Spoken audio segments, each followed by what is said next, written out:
नगरसेवक मतीन पटेल यांच्या घर आणि कार्यालयावर झालेल्या कारवाईनंतर एमआयएमचे इम्तियाज जलील यांनी महानगरपालिका आयुक्तांची भेट घेत कारवाई सर्वांसाठी एकसारखी असावी अशी मागणी केली आहे। मार्चपासून भाजपच्या 2 नगरसेवकांच्या बाबतीत प्रलंबित असलेल्या अनधिकृत बांधकामांचे कागदपत्रे सादर करत कारवाई करण्याची मागणी करण्यात आली आहे। यामध्ये भाजपाचे गणेश नावंदर आणि विश्वनाथ स्वामी यांची नावे समोर आली आहे।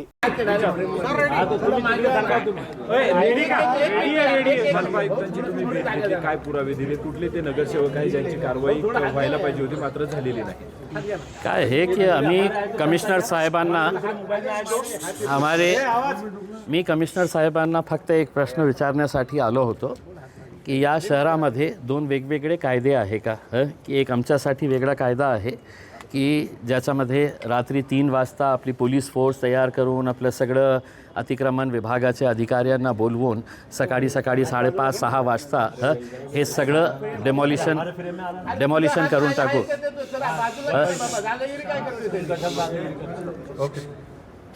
तर दुसरा एक मुद्दा हे होतं की आमच्याकडे ही खूप सारे एव्हिडन्सेस होते की जो दुसऱ्या पक्षातले जे कॉर्पोरेटर्स आहे जे निवडून आलेले आहे आणि त्यांच्या डॉक्युमेंट्स जे आहे ते डॉक्युमेंट्स महानगरपालिकेने आपल्या लेटर हेडवर दिलेले आहे की हे इल्लीगल कन्स्ट्रक्शन्स आहे, अनधिकृत बांधकाम आहे। आणि एका केसमध्ये तर त्यांनी इलेक्शन डिपार्टमेंटलाही पाठवलेले आहे की हे नाल्यावर तयार करण्यात आलेलं आहे, हे 3 मजला जे बिल्डिंग आहे ते अनधिकृत आहे आणि आता तुम्हाला यांच्या बाबतीत काय निर्णय घ्यायचा आहे ते इलेक्शन विभागाला असणे। प्रश्न हे उपस्थित होतो की ये जे आज नारेगावमध्ये जे बिल्डिंग पाडण्यात आलेली आहे काय या शहरासाठी एक सिक्युरिटी थ्रेट होतं का, की काही मोठा घातपात होणार होता म्हणून रात्री हे काढण्यात आलं आणि हे दुसरे जे कॉर्पोरेटर जे सत्ताधारी पक्षातले आहे त्यांचं सगळं एव्हिडन्स असल्यानंतरही 30 मार्च 2026ला हे ऑर्डर पास करण्यात आलेलं आहे। मार्च, एप्रिल, मेचा अर्धा महिना गेलेला आहे। मग यांना का सवलत देण्यात येत आहे, कुणाच्या दबावाखाली हे काम करत आहे? आता नवीन कमिशनर साहेब आलेले आहे, यंग आहे आणि त्यांचा ट्रॅक रेकॉर्डही आम्ही माहीत केलेला आहे की कोल्हापूरमध्ये त्यांनी खूप चांगलं काम केलेलं आहे। तर आमची अपेक्षा हे आहे की कोणाच्याही प्रेशरमध्ये ते न येता जे नियम आहे ते नियमाप्रमाणे कारवाई करावी। तुम्ही आमच्यावर कारवाई केली, आमचा काहीही राग नाही आहे। इल्लीगल इल्लीगल होता तुम्ही काढलं, पण आता आम्हाला हे सांगा की या शहरामध्ये एकच इमारत इल्लीगल होती का? आता सगळं काही संपलेलं आहे कारण की असं नाही आहे उसमें। आता दुसऱ्यांवर ही कारवाई तुम्ही कधी करणार हे आम्ही विचारण्यासाठी आलो होतो। आणि आता एक गणेश नावंदर म्हणून आहे भारतीय जनता पार्टीचे आणि दुसरे एक स्वामी भाजपचे आहे आणि दुसरे कॉर्पोरेटर्सचेही पण आहे। आता कमिशनर साहेबांनी आम्हाला सांगितलेलं आहे की ज्यांचे आहे आम्ही सगळं काढणार आहे, बघणार आहे आणि आम्ही त्वरित त्याच्यावर ॲक्शन घेणार आहे। आता त्वरित म्हणजे किती दिवस ते लागणार आहे त्याचं उत्तर आता ते सगळं डॉक्युमेंट्समध्ये आहे, ते पिक्चर ते लिहिलेलं आहे। टाउन प्लॅनिंग डिपार्टमेंट आणि झोनल अधिकारी जे आहे अतिक्रमणचे त्यांनी लिखितमध्ये दिलेले आहे की स्थळ पाहणी केल्यानंतर हे निष्पक्ष येतो की हे इल्लीगल कन्स्ट्रक्शन आहे, नाल्यावर बांधण्यात आलेलं आहे, टपरीची जागा आहे आणि त्यावर 3 मजला इमारत उभे करण्यात आली आहे।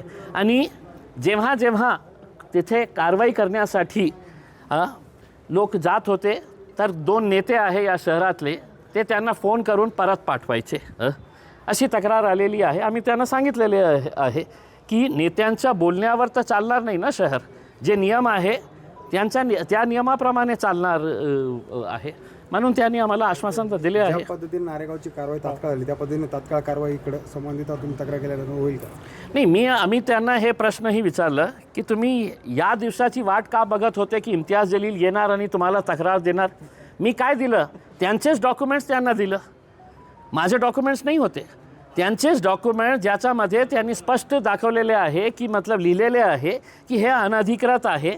आणि त्यांनी इथपर्यंत थांबलं नाही, त्यांनी इलेक्शन डिपार्टमेंटलाही ते पत्र पाठवले आणि इलेक्शन डिपार्टमेंटला सांगितलं की हे इल्लीगल आहे, आता तुम्हाला याच्या बाबतीत काय निर्णय घ्यायचा आहे तुम्ही घेऊ शकता. हां, म्हणजे सगळं मॅनेजच आहे का उसमें? हे अतिक्रमण काढणार नाही, इलेक्शन कमिशन त्याच्या बाबतीत काही निर्णय घेणार नाही आणि सगळे नियम जे आहे ते आमच्यासाठी लागू आहे, हे तर होणार नाही ना. रात्री तुम्ही मतीन पटेल यांच्या घराकडे गेले होते नारेगावमध्ये. तिथे तुम्ही काही नागरिकांना आवाहन केलं होतं की त्याच्यामध्ये तुम्ही त्यांचं घर पुन्हा बनवून देणार आणि नगरसेवक करणार. तर याच्यावर पालकमंत्री म्हणाले की त्यांच्यावर हे वक्तव्य केल्याप्रकरणी गुन्हा दाखल करावा. काय पालकमंत्री थोडासा वेळा झालेला आहे, त्याला मी सांगतो की देसी दारू प्यायला थांबा, अंग्रेजी दारू घ्या दररोज, नाही तर खूप ऊन आहे. बडबड करण्याची एक मर्यादा असते. थोडासा त्यांनी संयम बाळगावा. आणि मी अशा प्रकारच्या लोकांना काही जास्त महत्त्व देत नाही, म्हणून ते दररोज 3 तास 4 तास मीडियावाल्यांना बोलवतो आणि इम्तियाज जलील रात्री झोपतानाही ते किती वेळा माझं नाव घेत असेल मला माहीत नाही आहे करके. आणि पोलीस सक्षम आहे, पोलिसांना माहीत आहे की काय करायचं. जेव्हा मी भाषण देत होतो ना, ते गोधडीमध्ये झोपलेलं होतं. त्यावेळी पोलीससुद्धा उपस्थित होती. पोलिसांना माहीत आहे मी काय बोललेलो आहे आणि त्यांना असं वाटत असेल मी काही अचूक बोललेलं आहे तर त्यांनी ते जे कारवाई करायची आहे ते करतील ना. तुम्ही काही एक्सपर्ट नाही आहे, तुम्ही काही पोलीस अधिकारी नाही आहे, तुम्ही काही लॉयर नाही आहे, तुम्ही या शहरातला लुटून खाणारे एक भ्रष्ट नेता आहे फक्त. पुढे ते म्हणाले की उद्या कॅबिनेट आहे, या सगळ्या प्रकरणामध्ये इम्तियाज जलील यांना सह आरोपी करा. या संदर्भात मी मुख्यमंत्र्यांना पत्र देणार आहे, त्यांच्याशी चर्चा करणार. मला अर्बन टेररिस्ट असा तुमचा उल्लेख त्यांनी केला. फक्त अर्बन टेररिस्ट नाही केलं त्यांनी मला काय जिहादी, अर्बन टेररिस्ट, निजामाची औलाद, मी त्यांना फक्त एक हे बोलतो की टेररिस्टची स्पेलिंग त्यांनी लिहून दाखवावी. मला टेररिस्ट जे शब्द आहे ना त्याची स्पेलिंग त्यांनी लिहून दाखवा. हे माझ्या शहराच्या जिल्ह्याचा दुर्दैव आहे की अशा प्रकारचा पालकमंत्री आम्हाला लाभला आहे, ज्यांनी काय काम केलं मागच्या इतक्या वर्षामध्ये, तर फक्त लुटून खाण्याचं काम केलं त्यांनी. आणि आता उद्या कॅबिनेट मीटिंग आहे, तुम्ही माझ्या बाबतीत तर मागणी करा, हे मागणी पण करा की इम्तियाज जलीलने माझ्या बाबतीत जे आरोप केलेले आहे की कशा प्रकारे मी विट्स हॉटेल आपल्या मुलाच्या नावावर करून घेतली, SC समाजातली गोरगरिबांची जे जमीन होती वर्ग 2ची ते माझ्या मुलाच्या नावावर काळीमोल भावामध्ये कशा घेतली.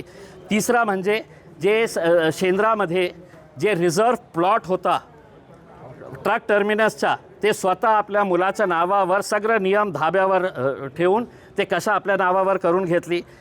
जे डिस्ट्रिक्ट कोर्टच्या समोर एक मोठा प्रकल्प उभे राहत आहे, कोट्यवधी रुपयाची जागा आहे, कशा प्रकारे त्यांनी काळीबोल भावामध्ये ते आपल्या नावावर करून घेतलेली आहे. माझी विनंती या माणसाला हे आहे की उद्या कॅबिनेटमध्ये माझ्या विरोधात जे तुम्ही तक्रार करणार आहे करा, पण मुख्यमंत्र्यांना हे पण आवर्जून सांगा की या माणसाने माझ्या विरोधात खूप नुकसान केलेलं आहे, माझा इमेज खूप बर्बाद झालेली आहे.